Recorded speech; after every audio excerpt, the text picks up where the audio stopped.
Hello guys, Vaishnav institute of wisdom में आपका स्वागत है।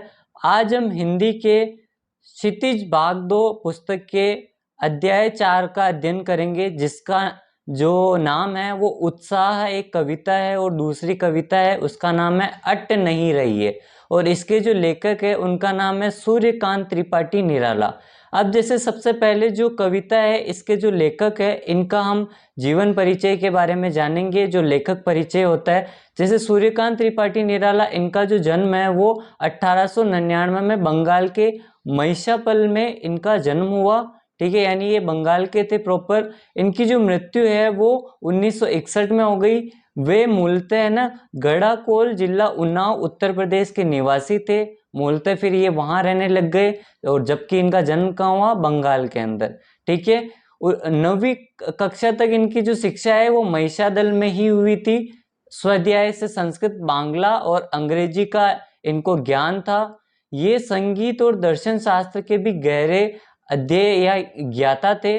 रामकृष्ण परमहंस व विवेकानंद की जो विचारधारा है ये उनसे विशेषकर प्रभावित थे।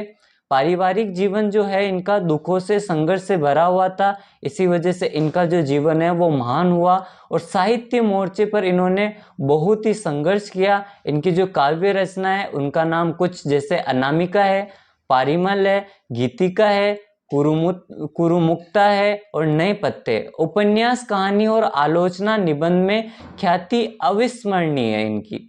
जो और दार्शनिक विद्रोह, क्रांति, प्रेम की तरलता, प्रकृति का विराट और उदत चित्र इनकी क्या है? मेन विशेष रचनाएं हैं। इनके विद्रोही स्वभाव के कविता के भाव जगत, शिल्प जगत में नए प्रयोगों को संभव किया है। इन्होंने छायावादी रचनाकार में सबसे पहले मुक्त छंद का प्रयोग किया है।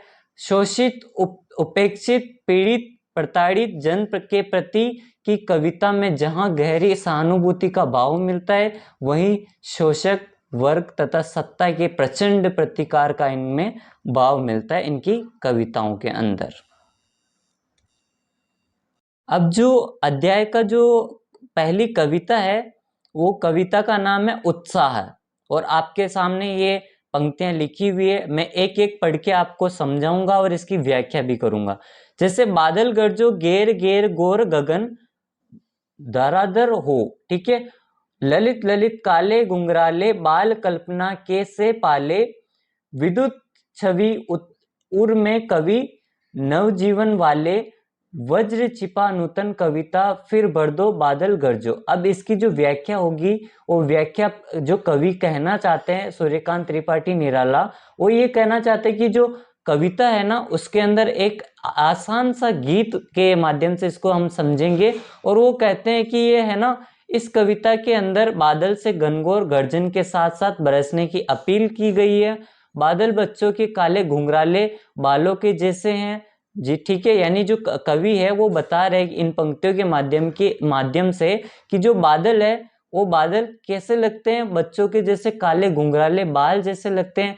कवि बादल से बरस कर उसकी प्यास बुझाने तथा गरज कर सुखी बनाने का आग्रह कर रहे हैं। इन पंक्तियों के माध्यम से कवि बता रहे कि कवि बादल को बरसाने के लिए और सबकी प्यास बुझाने के लिए, गरज कर और सबको सुखी करने के लिए वो क्या कर रहे हैं? आग्रह कर रहे हैं।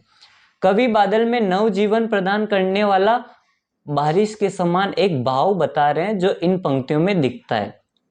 अब इसके बाद जो आगे की पंक्ति है, विकल विकल उन्मन थे उन्मन विश्व के निदाग के सकल जन, आए अज्ञात दिशा से अनंत के घन, तप्त धरा जल से फिर शीतल कर दो बादल गरजो। यानी इन पंक्तियों का मतलब है कि सब कुछ तहस नहस करने वाला जो वज्रपात दोनों देखते हैं, इसलिए वे बादल से अनुरोध करते हैं। यानी जब हमारे बादल गरजते तो ऐसा लगता है कि जैसे इंद्रदेव हमारे पे वज्र का प्रहार कर रहे हैं। यानी क्या? बिजली गरजती है बहुत जोरदार, तो हमें एक भय सा लगता है। यानी वज्र शक्ति का जो प्रहार है उसको कम करो।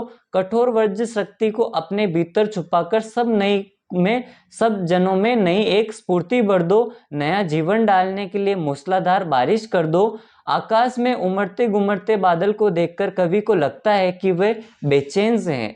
तभी याद आता कि समस्त धरती भीषण गर्मी से परेशान है, इसलिए आकाश में अनजान दिशा में आकर काले काले बादल पूरी तपती हुई धरती को शीतल प्रदान करने के लिए बेचैन है। कवि आग्रह करते हैं बादल से कि गरजो और बरसो, इस धरती की जो प्यास है उसको बुझाओ और सब में एक नई जागृति को पैदा करो, जिससे क्या है कि जिसकी जितनी प्यास है और जितनी धरती में जान बची है उसको एक नई उम्मीद दिखाओ और बादल गरजो।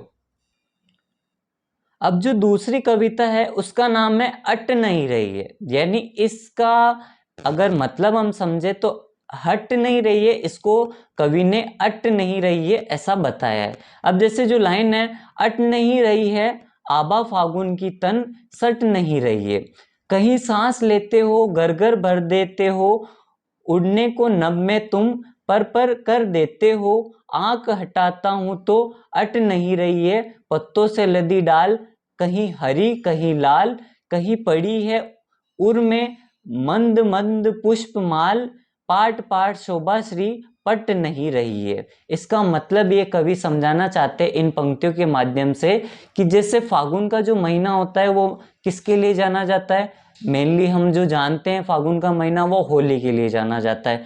फागुन यानी फरवरी और मार्च का महीना जो होती है वसंत ऋतु का आगमन। इस ऋतु में पुराने पत्ते झड़ जाते हैं और नए पत्ते आने शुरू हो जाते हैं।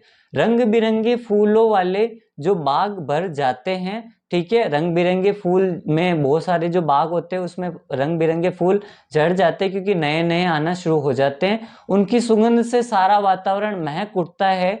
कवि को ऐसा मानो कि जैसे फागुन में सांस लेने का भी मजा आया और सुगंधित जो एक वातावरण हो जाता है, सुगंधित जो फूलों की एक सुगंध आती है उससे उनका जीवन सफल हो जाता है। वे चाहकर भी अपने आंखें इस प्रकार से हटा नहीं पा रहे हैं। इस मौसम में बाग बगीचे वन उपवनों के सभी पेड़ पौधे नए पत्तों से जैसे लद गए हैं, कहीं कहीं लाल रंग के हैं तो कहीं कहीं हरी डालियां हैं, अनगिनत फूलों से लदे हुए हैं तो कहीं प्रकृति के जैसे देवी है और देवी ने फूलों के माध्यम से माला बनाकर और पेड़ पौधों के हिसाब से उन्होंने जैसे माला पहन ली है, ठीक है। सुगंधित फूलों की माला जैसे उन्होंने पेड़ पौधों ने ही देवी के समान अपने आप को ही माला पहना दी है।